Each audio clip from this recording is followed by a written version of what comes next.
नमस्कार, सार्वमंथन न्यूज महाराष्ट्रमध्ये आपलं स्वागत. पाहुयात आजची सविस्तर बातमी.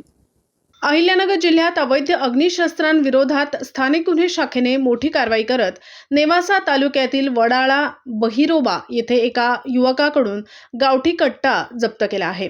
पोलीस अधीक्षक सोमनाथ घारगे यांच्या आदेशानुसार स्थानिक गुन्हे शाखेचे पोलीस निरीक्षक किरण कुमार कबाडी यांच्या नेतृत्वाखाली विशेष पथक नेवासा तालुक्यात अवैध शस्त्र धारकांचा शोध घेत होते.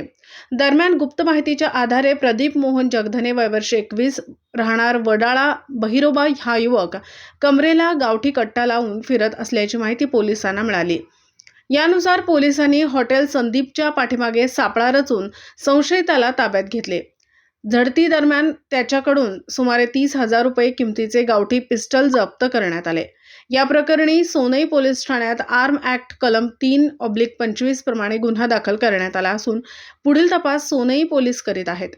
ही कारवाई पोलीस अधीक्षक सोमनाथ घारगे यांच्या मार्गदर्शनाखाली स्थानिक गुन्हे शाखेचे अधिकारी व अंमलदार राहुल द्वारके, दीपक घाटकर, लक्ष्मण खोकले, हृदय घोडके, सोमनाथ झांबरे, राहुल डोके आणि किशोर शिरसाट यांच्या पथकाने पार पाडली.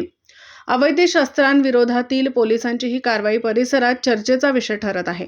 सार्वमंथन न्यूज महाराष्ट्र, अहिल्यानगर. सार्वमंथन न्यूज महाराष्ट्राला लाईक करा, शेअर करा, सबस्क्राईब करा.